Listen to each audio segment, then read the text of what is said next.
Hello! It's been so long since I've done a vlog, like a month. And I feel already like I'm out of the loop. I feel like I'm doing something strange. So I am reading like 45 million books right now, and but there is one book that I really need to be reading, and that is Zodiac Academy, Book 3, The Reckoning. I have been excited about the event, The Reckoning, for the past like 2.5 books, 2 books and a novella. I have been excited about the event of The Reckoning. So hopefully it actually happens in this book. I am looking forward to it. I haven't started it yet, but I am gonna start it. I'm gonna start it today and it's gonna be great. Right now I'm gonna make a bologna sandwich because it's lunchtime and your girl needs to eat. I've really liked the first and second book. And I have a lot of predictions. Mainly that Darius's family is somehow in conjunction with all of this, what are they called? The Naga? Is that what they're called? The bad people. I think his daddy is attached to them in some way. And now it's time for some lunchy lunch, some little snick snack patty whack. And we're gonna read. I'm gonna start it. It's gonna be fine. It's gonna be good. It's gonna be great. Okay, bye. It's 2 days later and I officially started Zodiac Academy, The Reckoning, Book 3. I am 117 pages into it, so we are well into it at this point. So first of all, I am so excited for The Reckoning to be happening. Right now, currently, we are in what is called Hell Week, which pretty much means that all of the people in Zodiac Academy who aren't freshmen are torturing the freshmen pretty much. Tori and Darcy, I still really like them. I think they're very entertaining. So far in the story, nothing has really happened yet. There's been a lot of conversation about what's happening with the nymphs, and you know, obviously the heirs are all having their secret meeting talking about we cannot let Tori and Darcy become royalty, this, that, and the other thing. We need to up our game and get them out of here, which I'm kind of low-key sick of. I mean, we've had that for the past 2 books. I'm tired of that conversation, and there's some issues happening with Daddy Acrox, and I'm tired of that man as well. I also wish that Orion and Darcy would just have sex already, because this mutual pining that we got going on with no relief is really starting to grind my gears. But I am still enjoying the story. I really do love the friend groups that they have made. I love Sophia. I love Diego. I love Geraldine. She is my bitch. I want her to be my best friend. She is so sweet. I love her to death. The heirs continuously keep having the same sort of conversation where they talk to each other and they're like, we can't let Tori and Darcy pass the reckoning. We can't let them become royalty. We can't give them a chance to take away our throne, this, that, and the other thing. And then they become douchebags again. And I find it so frustrating because all 4 of the heirs want to fuck the Vegas, okay? It's obvious that they all want to fuck the Vegas, all right? And at least 3 of them have something more like feelings-wise toward the Vegas. And I just wish that they could figure out a way to I don't know, flaunt their huge dicks in a way that makes them not be a dick. I'm so tired of that because obviously this is a bully romance, and so far we've gotten a little bit of the romance, but I wish that the bullies would just get over it and move on. I am tired of it. And it feels like every single time we get a little bit more information, it feels like the boys are kind of warming up to the Vegas. You know, they're starting to be a little bit more kind to them. It's like they backtrack 45 million steps in the next chapter. And I'm so frustrated by it. I wish they would just move forward and be like, you know what? The Vegas aren't that bad. We kind of actually like the Vegas. How about we figure out a way to work with the Vegas and maybe solve everyone's problems at the same time, instead of trying to continuously go from, I really like Tori and Darcy, to, I hate them, let's ruin their life and embarrass them a little bit more. I am just a little bit frustrated. It's starting to feel like a cycle. And I want to get off the train. I want to get off the train, either that or I want to get off at the next stop. I want to keep the train moving instead of backtracking and then going back forward and then backtracking again. It's getting a little bit frustrating, if I'm being honest. It's like reality TV. It's a great story. I'm really enjoying it, but it frustrates the piss out of me. I'm having a crisis.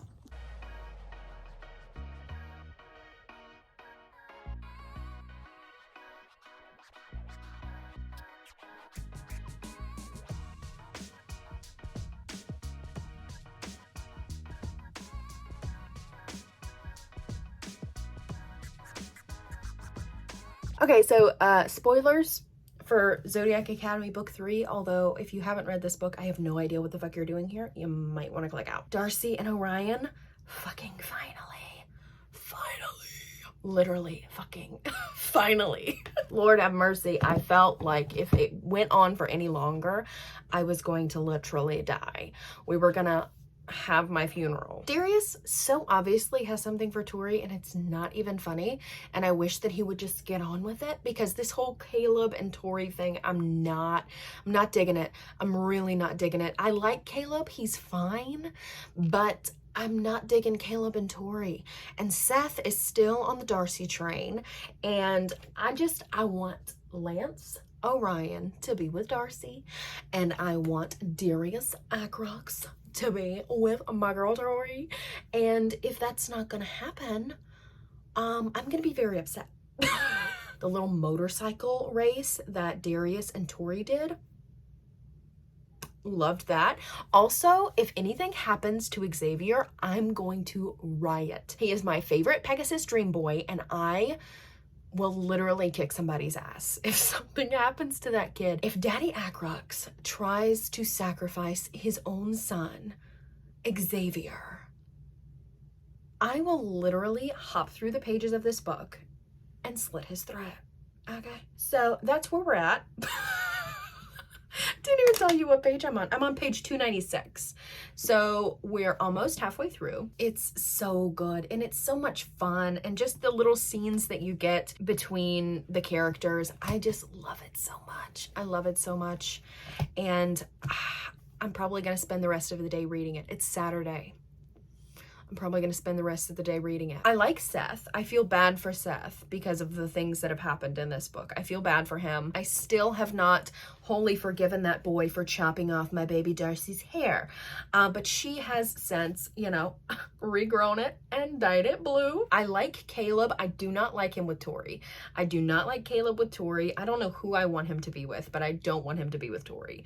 Max, he's the one that I'm the least attached to, and I felt that way since the very first book, because he gets the least amount of page time, and he also doesn't seem to have any sort of like further attachment to the Vegas besides wanting to fuck them. So I'm looking forward to see if there's going to be anything else with Max going on, because I feel like his character is the one that's Max is being neglected. But Darius obviously is my favorite heir. I just love a grumpy boy, a grumpy mean guy with a tragic backstory.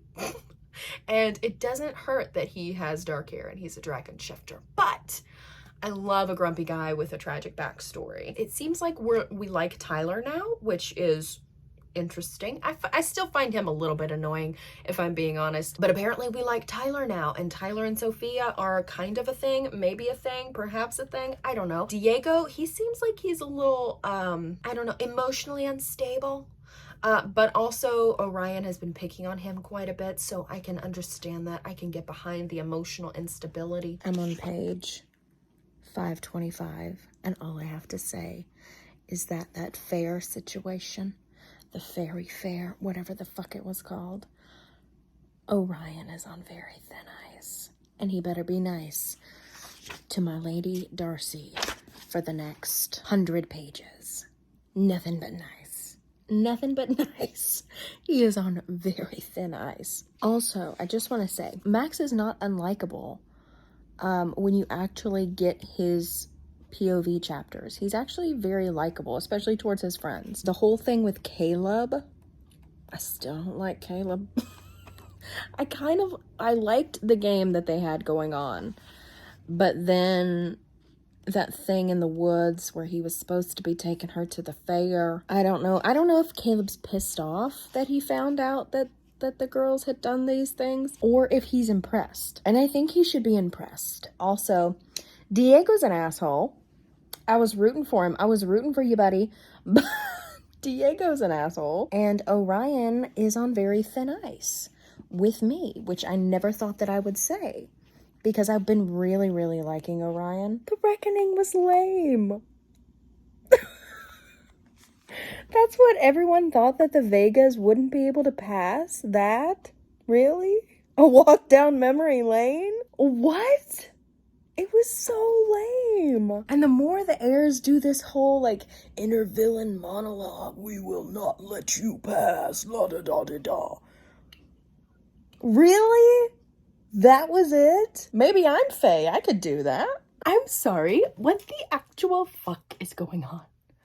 What is happening? Okay, I have so many thoughts and I'm so angry. I was about to get my Tori and Darius wet dream. And who shows up? Daddy Acrux? No! I had to stop. I had to pause. I am so not happy. I'm gonna kick somebody's ass. Lionel says, now do as I say, or Xavier will die. Xavier better fucking survive. Xavier better survive, or I am not gonna be okay. I love Xavier.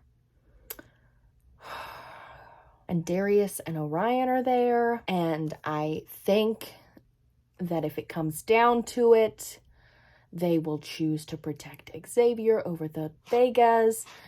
But I don't know what's going to happen, because the Vegas are the main characters, so obviously they can't die. So that means Xavier's going to have to die, or Lionel's going to have to get his shit kicked in real good. My mother is vacuuming. Great timing. I am so, like, I'm legit sweating. My palms are clammy. I'm not happy. It's gonna be fine. Everything's gonna be fine. We're gonna finish it. Okay.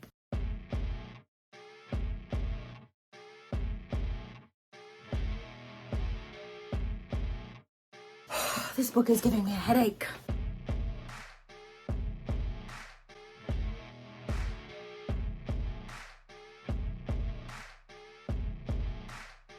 Ah! Fuck this bitch. This fucking Stella bitch needs to go.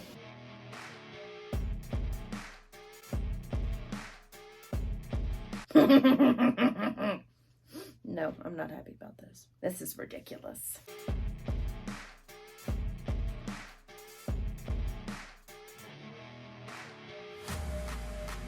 Somebody, hello? Somebody, kill this man.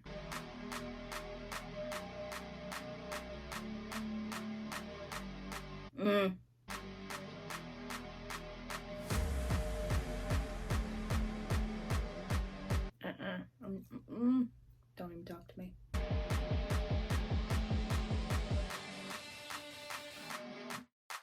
No, Mom, go on. I'm having a moment.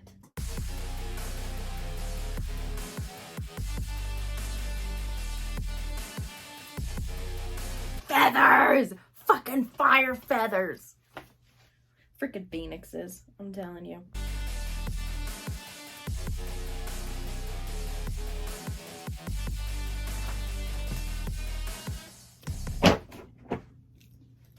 Also, what was the whole fire screen against Lionel's coercion? I don't fucking know. What do I do? What do I do now? That was such a good ending. Hello, it is the next day. I wanted to take a little bit of time to collect my thoughts, and they're still a little bit scattered. So I still absolutely love this story. I love the school setting. I love the classroom dynamics. I love watching the Vegas sisters learn how to use their magic and all of that jazz. We finally get to know the Vegas order form, which I was really excited about. One thing though is that I spoiled myself for that during the first book. But I'm excited that it's finally in play. The ending of this one is a definite cliffhanger. I know that I didn't feel super inclined to pick up the third book after I had finished the second one, but I feel very inclined to pick up the fourth one after I have finished this book. I still really like the heirs. As the series goes on, there is less and less bullying happening. Geraldine is my favorite of their friend group. Sophia doesn't really have a lot of personality, in my opinion. Diego is apparently an asshole now, and we don't like him. We do not like him anymore. I really liked Diego, and I was rooting for him over Tyler in the Sophia issue, but I no longer like him. He's kind of an asshole. So we're just gonna ignore that Diego even exists. One thing that I wish there was less of in this book is the back and forth with the boys when it comes to the Vegas, and that really kind of got on my nerves, because once you see one of the heirs kind of having a soft spot for the Vegas or helping them out in some way or being just genuinely, you know, not an asshole to them, it's like they flip a switch and go way back to being an asshole and having their whole monologue about, we will not let you rule, we will not let you take your place in Solaria, we will blah blah blah blah blah blah blah blah blah. And I hope that in the fourth book we can move on from it, because I'm tired of it. I know the Vegas are tired of it because it's so obvious that they have nothing. They have no desire to take the throne. They just want their inheritance, but the heirs will not let it go. And I think it has a lot to do with their family dynamics and what's happening in Solaria. They can't help themselves. They're drawn to the Vegas, but instead of like finding a way to merge what they want with being kind, being, you know, decent humans, they just go from being super nice and so obviously caring about them to being a complete asshole to make up for that kindness, and that's not what I'm about. I have no coherent thoughts on the end of this book other than I am pissed. I am glad that Xavier survived, but I am pissed that Lionel now has this new power. Daddy Acrux has this new power. I don't like it at all. I fucking hate him. I want him to just disappear from the story altogether. And also I hate Orion's mother. I do not like that woman at all. But I love Xavier, and I want more from him in the next couple of books. In the rest of the series, I want more Xavier. Also, I think we were robbed of a Tori and Darius scene that I have been jonesing for, but that's fine. That's perfectly fine. At least we got some action on the Orion and Darcy side, which I'm very pleased with. And we'll see what's going to happen in the next one. But I decided I think I'm going to give Zodiac Academy Book 3, The Reckoning, a 4 out of 5 stars. I think that the latter part of the series is probably going to be where it's at in terms of 5 stars for me. So we're going to see. We'll see. But that is all I have for you guys today. I hope you guys enjoyed this video, and I will see you guys next time.